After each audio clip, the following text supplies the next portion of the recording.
Hey YouTube, Dylan here from Yagamoto, and today we have episode 2 of my Locals Adventure. This will be the last episode of set 3.5, as next week will be the start of set 4. Hopefully starting next week, we'll be able to bring you guys brand new OP04 content such as pack battles, locals commentaries, and deck profiles. Be sure to like and subscribe to have OPTCG content thrusted straight into your feed. So starting off with the first game, we once again got paired against the Monkey piloting Whitebeard. If you guys watched the first episode, he was the Whitebeard player from round 2. I managed to get the win last time with a well-timed Fire Fist, so today was his revenge match, and man did he come with a vengeance. I managed to win the die roll and choose to go second, and he starts us off by playing Nami, searching for a Rush Luffy, and then passing the turn over to me. I drop a double Izo here, and I first get a Fire Fist, and I follow that up with a Marco. Both of these are essential pieces to my strategy against Whitebeard. Afterwards, I just pass it over to him. And he's thinking a little bit, and it looks like he just swings at me for 5k using the Nami. And I end up having to take it. He swings again for 6 with Whitebeard, and I drop an Otama. He takes a life, and he passes. Now I reach my 4 Dawn turn.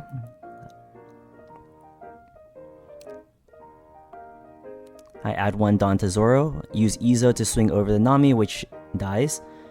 And then now I swing 6k into the Whitebeard to kind of test the water and see if he's going to take the life or not. He ends up taking it, letting me know that he is going to be going for a late game hand advantage version instead of countering out.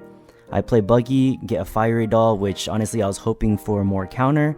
And then I play Nami and grab a guard point.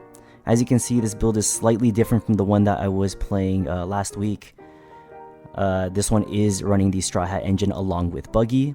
He swings for 6, I take it, and he plays Marco and KOs my Buggy.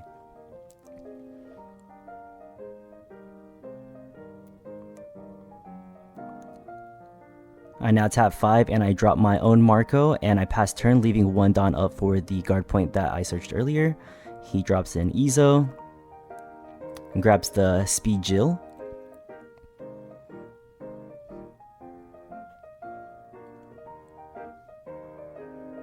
He swings at my leader for 6k here. And I take it again, and man, at this point I'm feeling kind of worried because I have almost no counter in my hand. I managed to counter out of the Whitebeard swing for 6k afterwards, and that was with the Jozu that I got out of my life.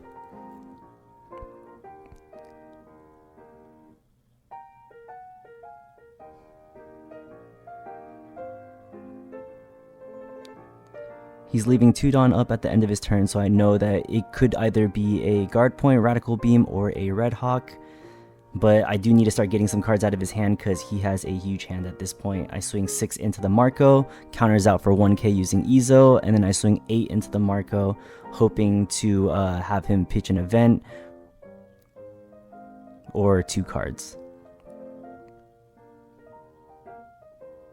He opts to give me 2 cards here, and I drop the, I think I Jet Pistol the Speed Jill. Yeah, I Jet Pistol the Speed Jill here, and I leave 2 Dawn up, and I pass turn.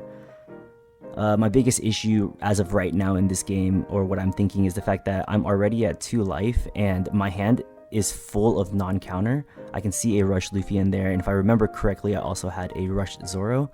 My hand might look big, but it was just, man, I had no counter, and that's why I was searching with Namis and Buggies to try and get more event counter cards or 2k counters. He swings at me for 6k here. I'm thinking, because man, like I said, like I had no counter. I tap 2, hit him with the Red Hawk, KO the Izo, and then I have to take this 6k right here because I just have no counter. He drops a Luffy, which is like honestly the worst case scenario for me, and I just have no counter to be able to counter out of it, and it just feels so rough right now. And so yeah, I am now at 0 life, and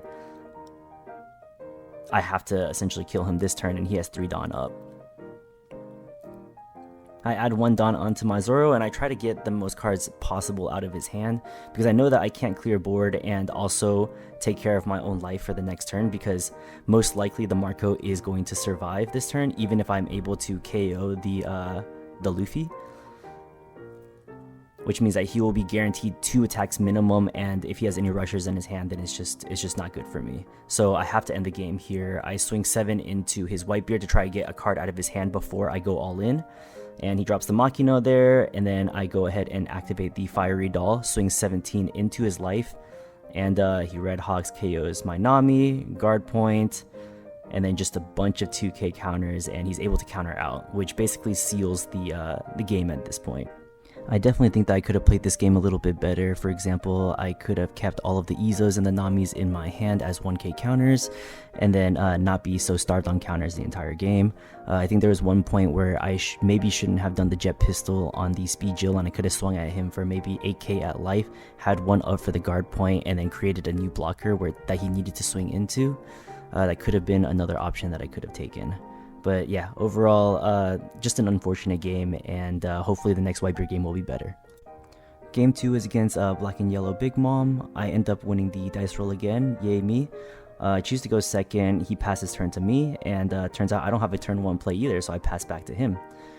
On his turn, he attacks me for 5, I take it to try and get a playable card, and he plays Fukuro and passes. Passes over to me, and then now I drop the Curly D, and I pick up the Nami, and I swing 6 at his life, and I play the Nami, try and get a little bit of advantage here.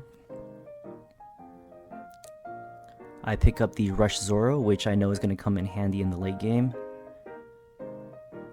and I pass over to him.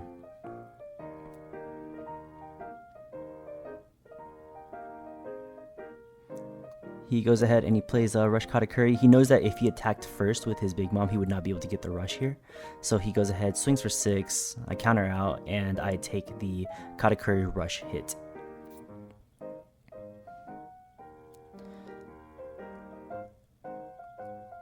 So Big Mom, Black and Yellow has like this weird mechanic where they have to pay 4 Dawn in order to add 1 life or something like that. So I know he's trying to get to low life as soon as possible, and I go ahead and I swing 5k at life knowing that he's going to take it.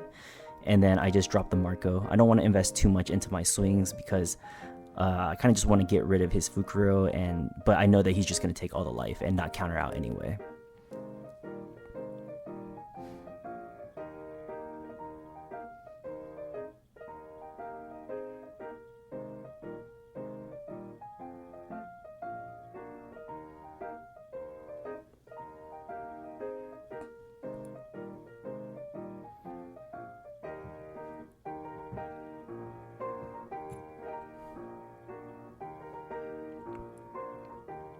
Alright, so now he swings for 7 with Katakuri. I drop the guard point, and then he swings for 8, and there's nothing I can do there, so I take the life, and he drops a second Fukuro. Man, I hate these guys. They are so sticky.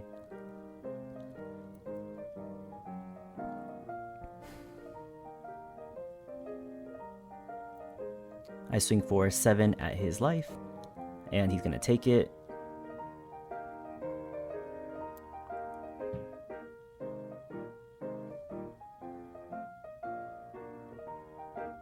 I'm going to swing 7 again. I'm trying to get him to 0 life here because if that's what he wants to do, then I'll give it to him. And he ends up blocking, so now I know, like, okay, he just wants to stay at 1 life the whole time.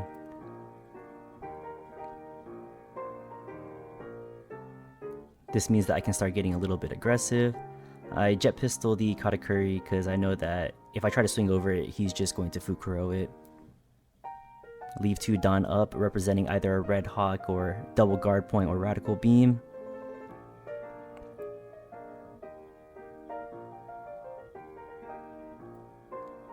I think at this point I had already seen the 9-beard in my hand, and I basically want to stay at the 2 life mark because I know that he's not going to be able to drop 10 Mom here, and I want to drop my 9-beard to apply more pressure, but sometimes it's not really worth it to drop 9-beard if you're under 2 life. So here I'm just trying to keep myself healthy by keeping that Dawn up so that the following turn I can drop 9-beard, be at 7k, and then the following turn try and win after that.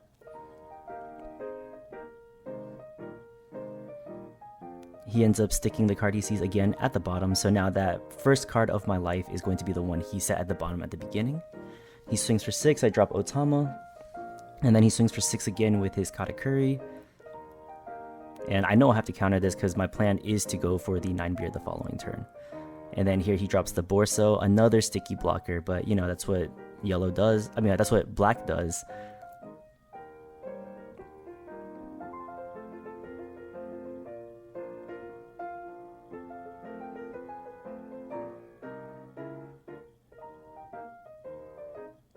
I go ahead and drop the 9 beard, give myself that 2k bonus on my leader.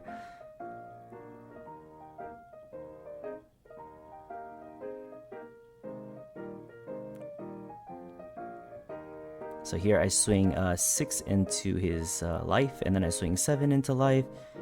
He Borsos and blocks it. I think another thing I could have done here is maybe add that Dawn onto my Zoro, and then swing 7 into him, and then 8. That way, like, I can force 2 cards minimum out of his hand when he blocked with the Borso.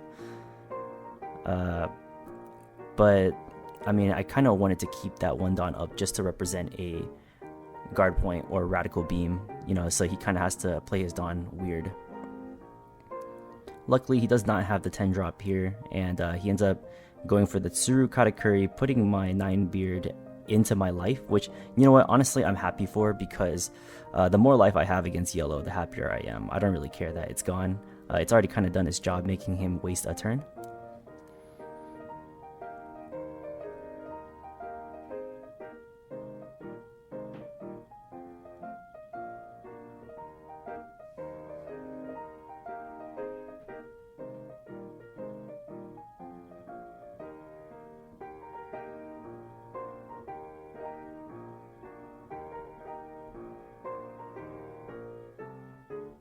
Alright, I do the classic add 1 Dawn into my leader, and I get ready to swing at him.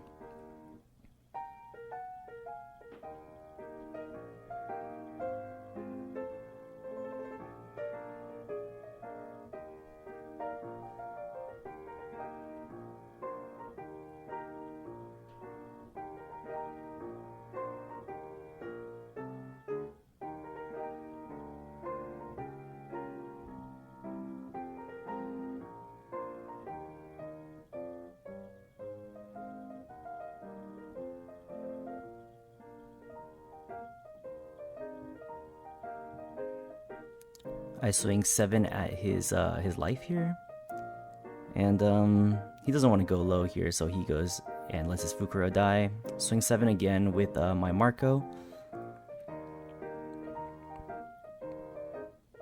He ends up taking it. Fantastic. And now all I need to do at this point is he ended up getting Shockwave out of life, and now all I really need to is make his Borsalino rest. So here I drop the Rush Zoro, swing 7 at life. He counters out of it, which is perfect for me. I then add the Fiery Doll to my leader, and I swing 10k at life, and he is unable to counter out, and that's the game. Alright, now we are in round 3, and it happens to be a Zoro mirror match. He wins the die roll and chooses to go second, which I do believe is the correct move in the Zoro mirror match. I play Nami on turn 1, and I search the guard point, and I pass to him. He liked my play so much he decides to play the same thing, drops his own Nami, and he grabs the Radical Beam. Amazing card. Busted, if I do say so myself. He passes turn, and I'm now at the 3 Dawn. I add 1 Dawn to my Zoro, swing 6 at life, try and get a card out of his hand. He drops a Makino, fantastic for me. Grab another Nami, and it looks like I whiff here. Unlucky, man, whiff god. And drop an Izo here, and there's no way I can whiff twice, right? Of course not. End up getting the Marco, which, you know, as a Zoro player, it is the best for the mirror match. That card is just too nutty.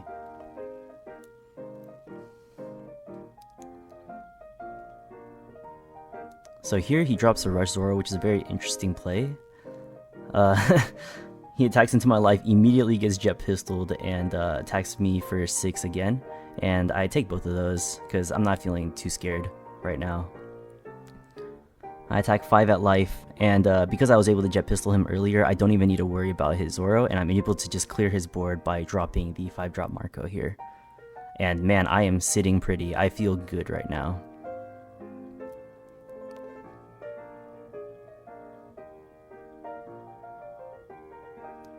He just straight drops the 5-drop Luffy here, swings at me for 7.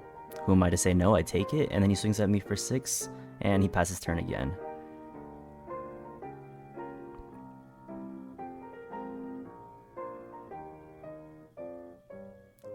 I go 8 into the Luffy, and unless you want to drop 2 cards, which he's not going to, he lets Luffy die.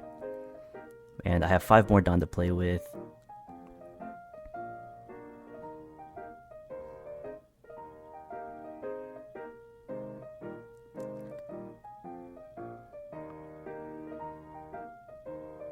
I go 5 into him with my Izo. I do notice that he's at 4 life right now while I'm at 2, so I do need to get him down a little bit. I know he has a Rad Beam in hand, but he can't play because he has no Dawn up, so hopefully here I can do a little bit of damage to him. Or at least get some cards out of his hand. He drops a 2k here, which, you know, I'll take it. Like, you over countering like that on a 5k? I love it.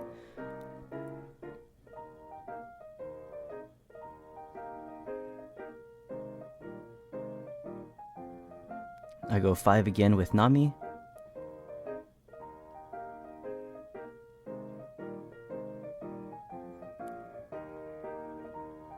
He counters out with another 2k, and I swing 6 at life. And he drops a Flame Emperor, which turns out like he didn't know that. Well, actually, I think he was playing Ace before, and he just forgot to take it out of his deck. And he triggers a Flame Emperor, which, if you don't know, like the trigger still works because it doesn't say what Ace leader only. It just straight up says like KO a 6k or under.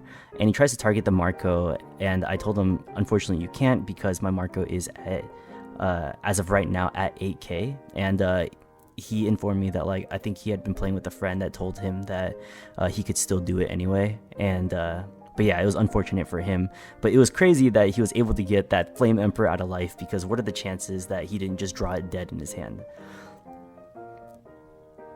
Ends up KOing my Izo with it, so clearing a little bit of my board here, and he drops his own 5-drop Marco, KOing my Nami, which it kind of confused me. He kind of just said any Nami, so I immediately went for the one that was rested, and then I was like, are you sure? I tried to let him take it back, but he was just like, yeah, no, it doesn't matter. And I was like, okay, that's fine, I'll let the Nami die.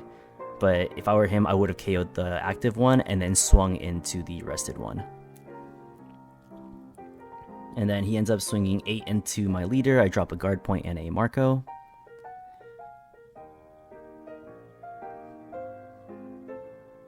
And you already know what happens when a Zoro player is at 9. Haha, just kidding. I drop the 9 beard here, swing 7 at his life, and he ends up having to take it. And, you know, I've been feeling pretty lucky with these 9 beards, man. Now that it's become a 1 of, like, I rarely see this card, but on this day, I saw it twice already. And, you know, like, look at this. Like, he ends up seeing his too, which is kind of crazy. So much for being a 1 of, right? Like, didn't affect consistency at all. He swings 8 at my life. I end up having to drop a Dodon and my, or 2 cards. I wasn't expecting him to add that Dawn there. And then he swings 7 again. I end up having to take it. So I'm actually kind of scared right now because I'm at 1 life.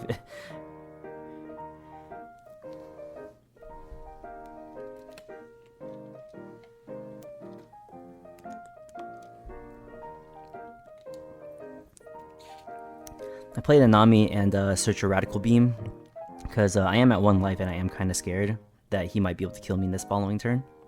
So my goal is going to be to clear his board because I don't think that I can kill him this turn because he's at 7k. So I'm going to go ahead and try and get all of the events out of his hand right now using my board to try and clear his Marco. And I see him drop the Radical Beam, so I know, okay, next turn I'm going to kill him no matter what, as long as he doesn't kill me this turn. I kill the Marco. I have 1 life, a couple cards in hand, and I know that he only has 2 attacks right now unless he manages to draw into a Zoro.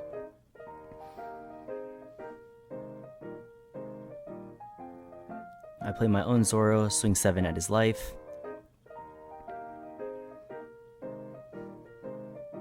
and I leave one Dawn here up, and I pass to him.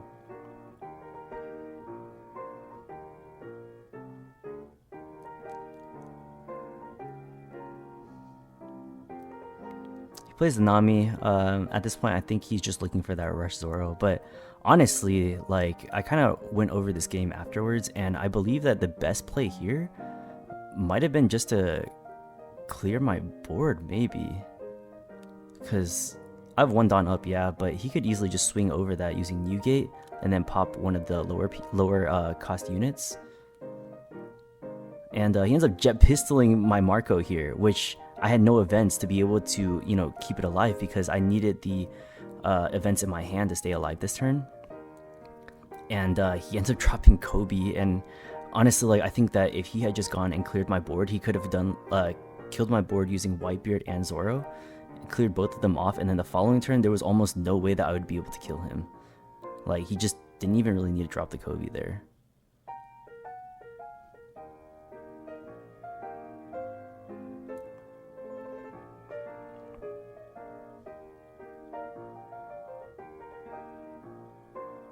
But yeah, so now I am at 0 life. I'm at 10 Dawn, but you know what? Like, at this point, I just kind of win because he dropped the Kobe, which, you know, Whitebeard with 2 Dawn is just gonna pop it. So I attack into him for 13, and then I KO the Kobe, and then, you know, at that point I just swing, you know, 6 with Zoro, and then put the rest of my Dawn onto my leader, and it should be a good game right there.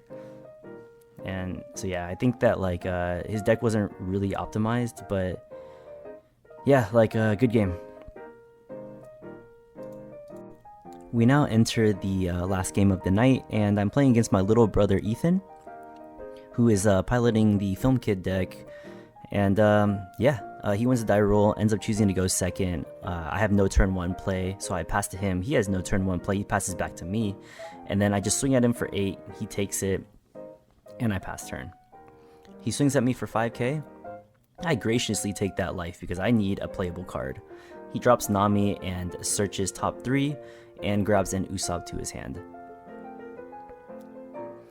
Now I'm at the 5 Dawn turn, and you know what a Zoro player gotta do at the 5 Dawn turn. I swing for 5, he counters, and then I drop in Marco.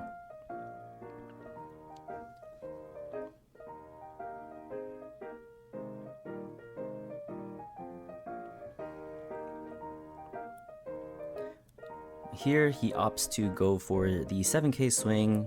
I take it, searches top 3. Unfortunately, he does whiff here, and yeah, it happens.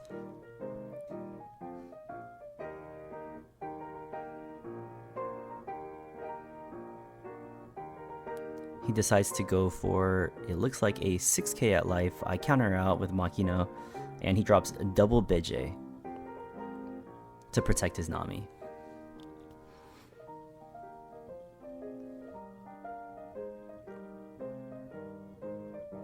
Now, of course, here I want to get rid of his Nami, so I'm gonna go ahead and swing 7k into his Beje, or into his Nami, and he blocks with Beje, and then I swing 7 again, blocks again. I activate Buggy, or I play a Buggy, and I search the Jet Pistol, and I tap 4 and drop the Brook.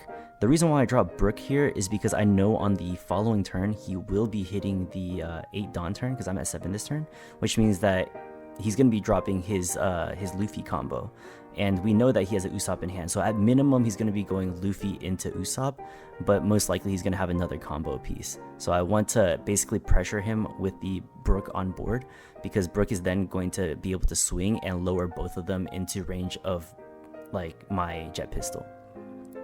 So yeah, he ends up swinging 5k with Nami and then searching, and then swinging 5 again with Kid, telegraphing that he's going to be dropping the 7-drop Luffy here. So he ends up going 7-drop Luffy into the Usopp, which is exactly what I predicted, which is why I set up the Brook the previous turn. And now, like, it will be a lot easier for me to clear his board.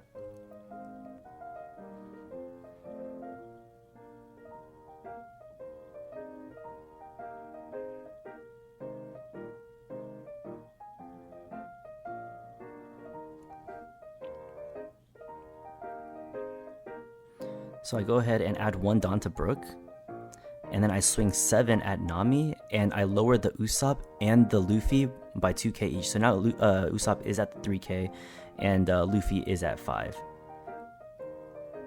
I swing 7k into his Eustace Kid. I'm basically just trying to get him, I'm just trying to bait him to use his Luffy, and because his Luffy's a 5k right now, he does have to drop 2 cards out of his hand if he would like to protect it.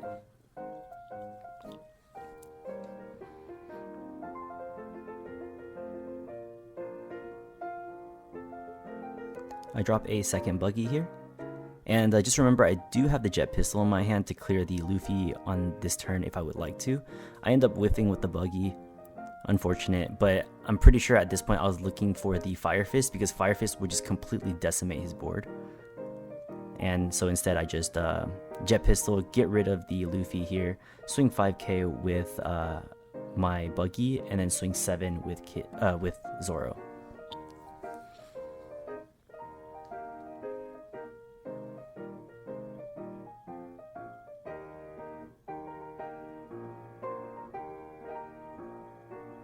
Alright, so here he separates 7 Dawn again, so immediately in my head I'm already prepping for a second Luffy to drop. Either that, or he wants to, you know, do some crazy swing with Kid, but yeah, he ends up going 8.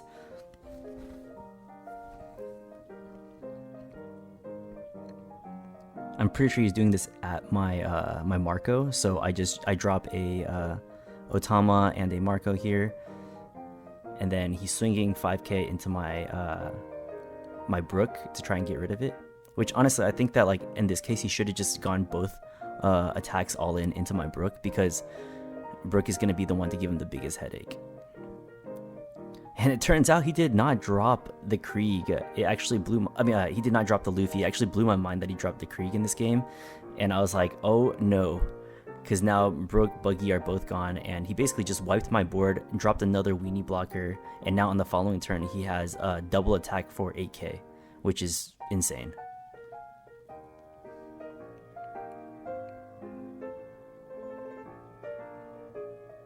Drop a second Marco here, KO the Beje, and then I swing 7k into the, pretty sure I'm swinging into Usopp here.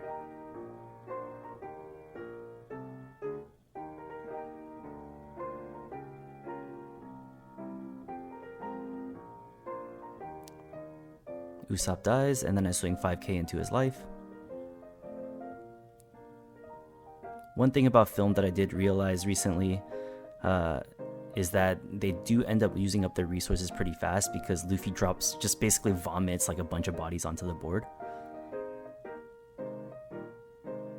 And then Krieg also trashes a card, so no matter how big the hand is, eventually, like as we get later in the game, they tend to run out of resources pretty fast.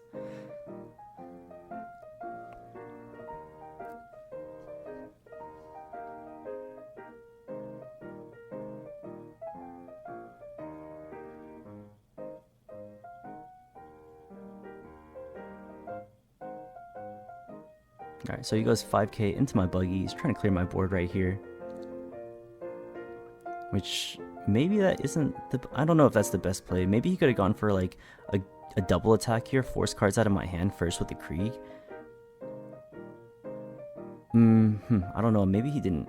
I'm pretty sure he doesn't have game here. So he doesn't have a rush. So if I'm able to counter out of the Krieg, then yeah, like, unfortunately, like, he just wouldn't be able to do anything. But he ends up swinging 8 at me, and I end up not being able to counter out of it. I just take it, and I'm at 0 life now, so I know that my goal here is going to be to try and win. And he vomits out a rush Luffy, not a rush Luffy, a blocker Luffy with Brook and Barto. So he's going for game next turn too. I swing 7 at life, he takes it. I swing 7 again at life, he counters it. I swing 7 at life. He goes Gibson, and here is where Zoro gets toxic. I drop a rush Zoro, swing 7 at life, and here he only has 1 card in hand, which means that he has to block with the Luffy blocker, and then I drop another Zoro and swing 7 again, and that is the game right there. And yeah, that's basically the entire... I ended up getting 2nd place again at this locals, and ended up going X1, only losing to the Whitebeard matchup at the very beginning. And right here is going to be the deck list, and I just kind of want to explain my deck list a little bit because it is slightly different from what it was before. So the idea behind this deck list is basically to run every possible searcher. During the Tulsa Regional, I was only running Curly, Buggy, and Ezo, and for some weird reason, I kept whiffing every Ezo, despite running 18 Whitebeard cards. I thought that if that was the case, I might as well run the Straw Hat engine as well, since I was already running Rad Beam, Guard Points, and Rush Zoros. And I had already seen a bunch of deck lists that run both the Whitebeard and Straw Hat engines, but they weren't running the events and Buggy. And I absolutely love Buggy, as well as the powerful event cards that Red has access to, so I devised a way to try and include all of them. So this has ended up being what I came up with. As you can see, I was able to fit in the Straw Hat, the Whitebeard, the events, and have Curly the Dawn basically fuse all of them together. Using the Nami, I'm able to search most of my defensive events, such as the Rad Beam, the Guard Points, the Red Hawk, and then I also have the 2 Jet Pistols in there just because, like, out of life, they're kind of nutty, and if not, they end up either being Marco fodder or Fire Fist fodder. And then I also ended up adding in the Brook.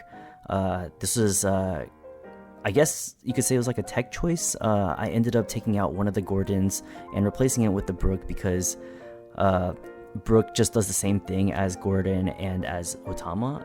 And I think that it's just a really strong card to be able to set up, especially if you're playing against predictable decks such as Film Kid or Dofi or Yellow, any kind of deck that you can kind of predict what they're going to be playing on curve. You can set up the Brook one turn ahead of time just so you can pressure them and make them think to themselves, do I really want to play this card right now when it could just get cleared off the board the next turn because Brook is on board.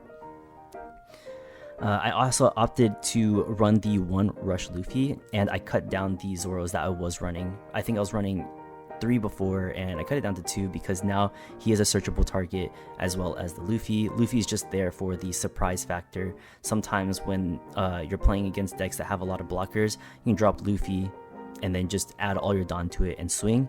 Or you can drop Luffy the turn before, and if they don't remove it, it's about to swing at them really hard, and they won't be able to block it. Now, moving on to the Whitebeard side, I'm running the Ezo, and then I'm running the Fossa. So Fossa is just I mean, you could technically replace it with something like Blamenco, which is another card that does the same thing as Brook.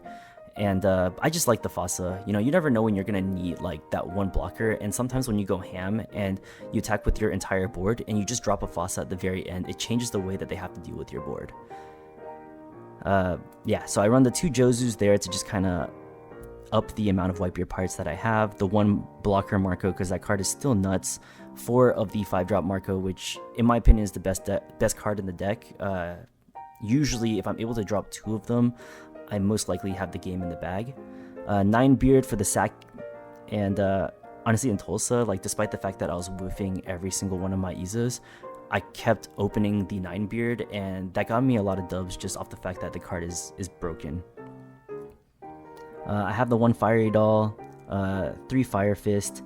Fiery Doll is kind of like a tech choice. I do see some people running it, but honestly, like that combined with the fact that I have Red Hawk, like man, those 2 cards out of life is just too funny. When they're trying to go for game and you trigger a Fiery Doll and you just make them -10, the looks on their faces is just, you can't beat that look, man. And yeah, so this is my deck list. Just to reiterate one more time, it's 21 targets for Curly D, 12 targets for Buggy, 14 targets for Ezo, and 14 targets for Nami. And I think so far it's been working pretty well for me. And that is going to be the end of my Locals Adventure episode 2. If you guys have any suggestions on how I can improve this type of content or my plays, please let me know in the comment section below. Other than that, don't forget to like, subscribe, and swing for game.